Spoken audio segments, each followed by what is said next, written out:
فاسألوا أهل الذكر إن كنتم لا تعلمون. Setelah perang Khaybar ini, tapi saya baca karena ayatnya berurutan satu sama lain, dan ayat ini mungkin akan terus kita ulangi di beberapa bahasan kita ke depan karena memang berhubungan sekali. Artinya nanti pada saat muslimin masuk ke dalam Mekah, maka tidak terjadi penyerangan dari masyarakat Mekah karena Allah yang menahan mereka. Sehingga Mekah dikuasai tanpa peperangan. Hanya segelintir pasukan kecil nanti akan kita lihat dari orang Quraisy, itu pun dikalahkan oleh pasukan muslimin. Kemudian ayat 25-nya, humul ladzina kafaru wa saddukum 'anil masjidil harami wal hadya ma'kufan ay yablugha mahillah walaula rijalun mu'minun wa nisa'un mu'minatun lam ta'lamuhum an tata'uhum fatusibakum minhum ma'arrah bighairi ilm liyudkhila Allahu fi rahmatihi man yasha' law tazayyalu la'adzabna alladhina kafaru minhum 'adzaban 'alima. Mereka orang-orang kafir Mekah itu yang telah menghalangi kalian masuk ke Masjidil Haram di kesepakatan Hudaybiyah dan menghalangi hewan-hewan kurban sampai ke tempat penyembelihannya. Yang sudah kita jelaskan kemarin, ayat ini turun pada kasus umroh, bukan pada kasus haji. Berarti di umroh pun dianjurkan untuk ada kurban, gitu kan? Dan kalau tidaklah karena laki-laki yang mukmin dan perempuan yang mukminah yang tidak kalian ketahui dalam sebagai penduduk Mekah, bahwa kalian akan membunuh mereka yang menyebabkan kalian ditimpa kesusahan tanpa pengetahuan, tentulah Allah tidak akan menahan tangan kalian dari memerangi mereka. Jadi ini sudah kita jelaskan sebabnya kenapa Allah SWT tidak membiarkan muslimin masuk saja menyerang Mekah waktu itu, sementara mereka punya senjata, walaupun jumlahnya lebih sedikit mereka bisa menang, karena di dalam Mekah ternyata ada orang-orang laki-laki mukmin dan perempuan mukminah yang kalau diserang oleh muslimin mereka tidak tahu kalau itu muslim, bisa dibunuh, akhirnya menyesal nantinya. Supaya Allah memasukkan siapapun yang dikehendakinya ke dalam rahmatnya, sekiranya mereka tidak bercampur baur, arti antara muslim sama kafir di Mekah, tentulah kami akan mengadab orang-orang kafir di antara mereka dengan azab yang pedih.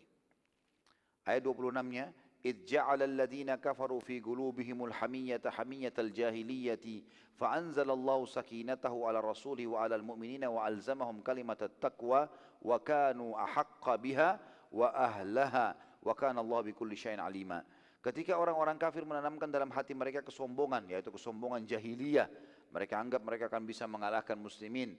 Lalu Allah menurunkan ketenangan kepada Rasulnya di kesepakatan Hudaybiyah dan kepada orang-orang mukmin, dan Allah mewajibkan kepada mereka kalimat tauhid atau menanamkan kalimat tauhid dalam hati para sahabat, dan mereka berhak dengan kalimat tauhid itu dan pasti dan patut memilikinya, dan Allah Maha mengetahui segala sesuatu. Ini ayat 27, ayat 28, ayat 29 teman-teman sekalian sudah kita bahas pada pertemuan yang lalu. Saya cukupkan sampai ayat 26, nanti kita bahas lagi insyaallah pembebasan kota Mekah sampai ayat 29-nya. Kita masuk teman-teman sekalian ke pembebasan Khaybar ini. Sebenarnya tujuan utamanya adalah menghancurkan, tanda kutip di sini, otak ya, yang memicu terkumpulnya pasukan Ahzab. Kalau kita review lagi kembali sebelumnya, sebelum kesepakatan Hudaybiyah ada perang Ahzab ya. Bagaimana otak sebenarnya itu adalah suku Nadir dan suku Qainuqa. Dua-duanya suku Yahudi yang pernah diusir oleh Nabi SAW dari Madinah. Mereka menjadi otak, terutama suku Nadir. Mereka lah yang mengajak suku-suku Arab termasuk Quraisy untuk memerangi Madinah pada saat itu. Maka Nabi SAW menyerang dua suku ini karena memang kasusnya mereka otaknya.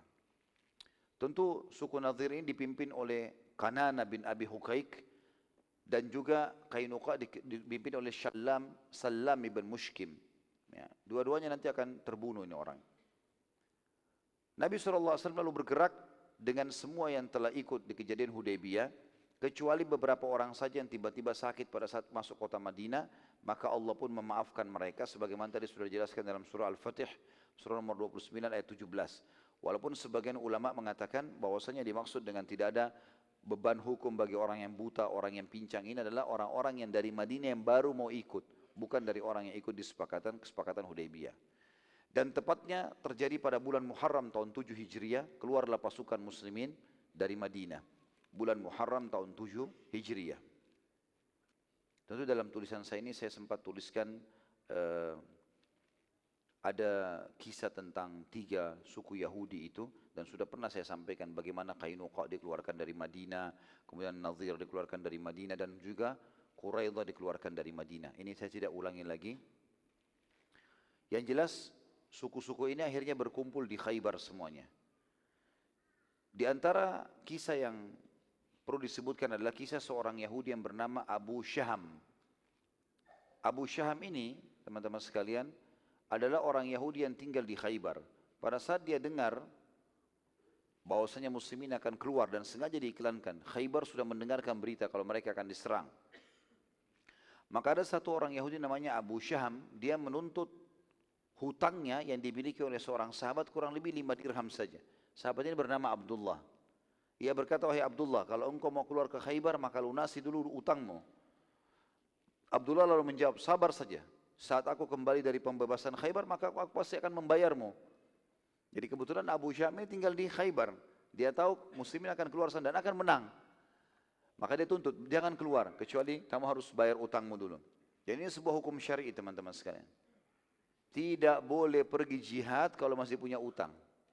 Ya. Kecuali pemilik piutang mengizinkan walaupun itu orang kafir. Nggak bisa. Karena orang syahid diampuni semua dosanya kecuali utangnya. Maka tidak bisa sama sekali seseorang begini, termasuk di sini kasusnya. Dan ini hadis sahih, ya, menjelaskan masalah itu. Yahudi ini tahu kalau muslimnya akan keluar, maka dia tuntut para sahabat, seorang sahabat Abdullah namanya Abdullah, jangan kau keluar kecuali kau harus bayar utangmu. Maka Abdullah pun melapor kepada Nabi SAW. Kata Nabi SAW, lunasi utangmu.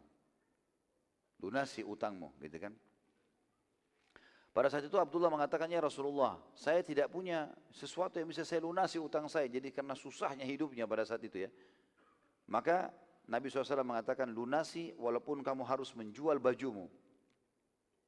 Maka dia pun akhirnya menjual bajunya dan betul-betul dia melunasi utangnya. Dalam riwayatnya dikatakan Nabi SAW memberikan kepadanya 5 dirham, lalu dia bayar utangnya tersebut. Pada saat Abdullah balik dari pembebasan Khaybar, maka salah satu kerabat Abu Syaham tertawan, jadi tawanan perang, karena sudah menang muslimin, gitu kan. Maka Abdullah menjual tawanannya itu kepada Abu Syaham dengan berlipat ganda dari jumlah utang dia dulunya. Dan akhirnya Abu Syaham pun menebus itu. Ya. Di Madinah pada saat itu teman-teman sekalian, sisa kaum Yahudi, ya, masih ada kaum Yahudi di Madinah pada saat perang Khaybar. Ada di antara mereka yang tetap masih mau tinggal di sekitar kota Madinah. Mereka mengirim seseorang ke suku Arab Badui, ya. Sisa Yahudi, orang-orang Yahudi ini mengutus seseorang Arab Badui dari suku Ashja untuk menginformasikan kepada Yahudi Khaybar kalau muslimin akan menyerang mereka agar mereka bersiap-siap, dan mata-mata ini berhasil ditangkap oleh muslimin. Abdullah bin Abi Salul, pimpinan orang Yahudi, juga mengutus seseorang menginformasikan dan berhasil tiba di Khaybar, sehingga kaum Yahudi di Khaybar segera mempersiapkan diri. Pasukan perang Khaybar segera diatur pada saat itu, wanita dan anak-anak diamankan di benteng terkuatnya Yahudi. Pada saat itu kaum Yahudi bermusyawarah untuk mengambil keputusan yang tepat dalam menghadapi muslimin. Salam bin Mushkim, salah satu pimpinan Yahudi, ya, suku Qainuqa, berpendapat, demi Allah tidak ada kaum yang diserang lalu mereka beruntung. Jadi artinya pasti kita kalah kalau kita biarkan kita diserang. Bahkan kebanyakan mereka terkalahkan dan akhirnya terhina. Bagaimana kalau kita keluar saja menyerang Madinah dan menghadapi muslimin di luar Khaybar? Kalau kita kalah maka Khaybar tetap aman dan bisa menang. Maka muslimin tidak akan bisa menyerang Khaybar selama-lamanya. Namun umumnya orang Yahudi menolak pada saat itu pendapat Salam bin Mushkim, karena mereka takut dan mereka memilih untuk bertahan di benteng Khaybar. Muslimin bergerak pada saat itu menuju ke Khaybar, kurang lebih ya, yang pendapat yang saya pegangi dalam tulisan saya ini, yang mengatakan jumlah mereka sekitar 1395 orang. Tadinya kan 1400, tapi ada 5 orang yang sakit, ya, sehingga mereka tidak bisa ikut. Semuanya pasukan bertunggangan kuda dan unta, ya maaf, semuanya bertunggangan, diantaranya 200 ekor kuda. Dan seluruhnya yang sisanya menunggangi unta. Dan ini baru pertama kali dalam sejarah muslimin, ya, sejarah perang muslimin waktu itu, mereka punya kekuatan militer kuda 200 orang. Biasanya mereka jalan kaki, biasanya mereka dibawa jumlah 100 ekor kuda. Tapi ini subhanallah jumlah mereka sampai 200 ekor kuda. Kita masuk teman-teman sekalian, pada saat muslimin sudah mulai bergerak, ada satu suku Arab namanya suku Ghatafan. Kaum Yahudi pada saat itu karena ketakutan kedatangan muslimin, maka mereka mengutus raja mereka yang bernama Kanana bin Abi Huqaiq untuk mencari dukungan dari suku Arab, dan suku Arab yang terdekat di situ adalah suku Murrah. Dan suku Murrah yang dipimpin oleh Harith bin Auf, tapi Harith bin Auf menolak, tidak mau. Karena mengatakan sungguh perkara Muhammad sudah jelas akan menang, maka aku tidak ingin ikut-ikutan. Kanana bin Abi Huqaiq lalu mendatangi suku Ghatafan yang dipimpin oleh Uyainah bin Husn. Nanti kita akan jelaskan Uyainah ini nanti masuk Islam ya. Tapi dia pada saat itu masih dalam keadaan kafir.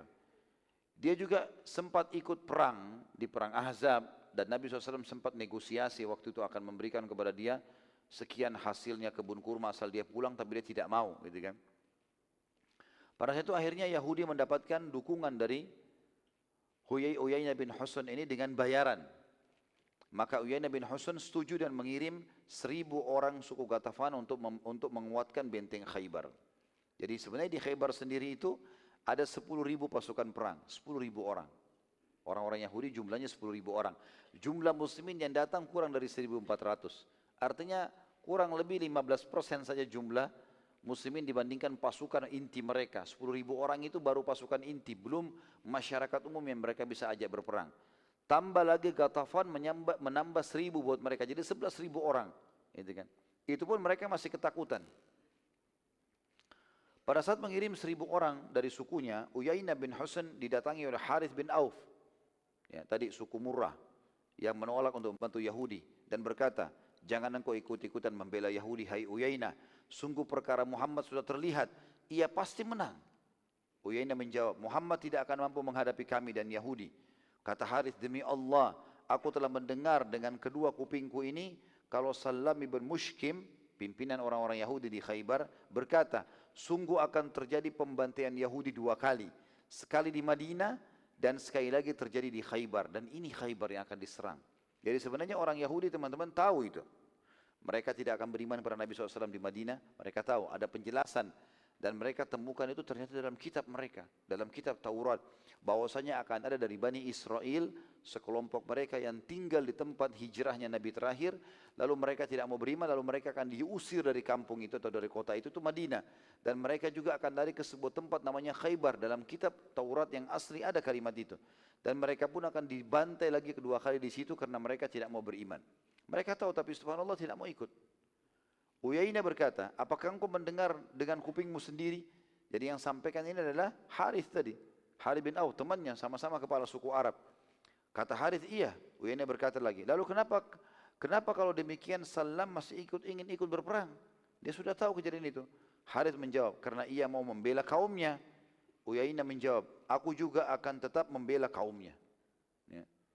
Jadi tentu saya kalau masih ingat teman-teman, Uyainah ini punya julukan kepala suku yang bodoh tapi dipatuhi.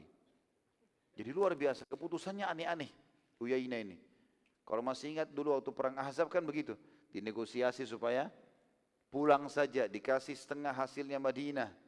Ya, pertama negosiasi seperempat, sepertiga, sampai setengah, tapi dia nggak mau. Akhirnya waktu kalah, tidak dapat apa-apa. Pasukan Ahzab terbongkar, gitu kan. Di sini tetap dia masih ngotot. Sudah jelas-jelas dinasihati oleh temannya Harith bin Auf, jangan. Saya sudah dengar loh, orang Yahudi sendiri tahu mereka akan kalah. Tetap saja. Dia tanya, kenapa kalau begitu Salam bin Mushkim masih mau ikut? Kalau dia sudah tahu dia akan dikalahkan.